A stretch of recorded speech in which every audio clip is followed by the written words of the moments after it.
연속 기획보도 사라지지 않는 조합 그 네 번째 시간입니다. 일부 단지 주민들은 재건축이나 재개발이 끝났는데도 오히려 조합 해산에 반대하고 있습니다.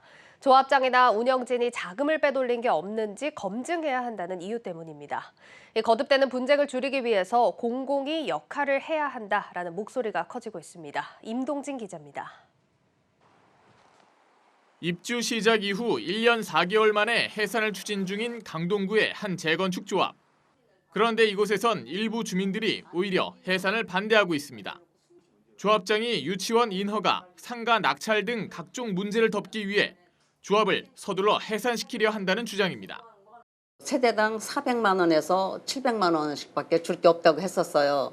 그러던 1년 동안을 쭉 끌먹은 벙어리예요. 그러다가 이제 저희가 이제 해임한다 하니까 이제 뭐 2,250만 원까지 주겠다고 말을 하는데 갑자기 해산한다고 서두르고 나오니까 저는 황당한 게 우리는 지금 공사비 검증되고 할 게 많은 상태에서 해산 전 그간 사업 과정에서 비리 등이 없었는지 철저히 확인해 분배금의 적정성을 따져봐야 한다는 겁니다. 현재 도시및주거환경정비법에 따르면 조합원들의 공사비 검증 요구가 있을 경우 시행해야 하지만 착공 전 설계도를 바탕으로 한 사전 검증만 해당됩니다. 또 회계감사와 행정감사도 조합 내부 인력을 통해 형식적으로 이루어지는 경우도 적지 않습니다. 무사히 해산이 이루어졌다고 해서 끝이 아닙니다.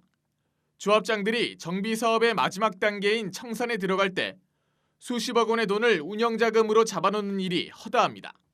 강동구의 또 다른 재건축 조합은 5년간 50억 원을 측정하기로 했습니다. 해산이 승인되면 청산을 맡은 임원들이 조합원들에게 돌아가야 할 돈을 매년 수억 원씩 사용할 수 있게 되는 겁니다. 게다가 기간에 대한 규정도 없어 10년 이상 청산을 끌고 갈 수도 있는 상황입니다. 대법원 92년도 판례에 의하면 자녀 재산 분배 청구는 조합의 총회가 있지 않은 이상 청구할 수 없다. 중요한 것은 해산 이후에 조합장은 그렇게 총회를 할 의지도 없고 중요한 것은 더 총회를 할 때 의결 정족수가 되지 않기 때문에 문제가 심각한 것입니다. 전문가들은 계속되는 분쟁을 줄이려면 일정 부분 공공의 관여가 필요하다고 조언합니다.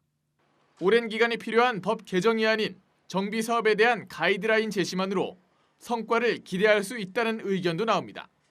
공공의 역할이 주도적이지 않고 단순히 컨설턴트 역할로 한정된다고 하더라도 전체 사업에 처음부터 중간 마지막까지 참여하게 됨으로써 정비 사업의 투명성 상향을 유도할 수 있는 요인이 생깁니다.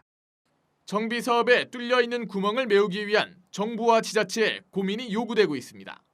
한국경제TV 임동진입니다.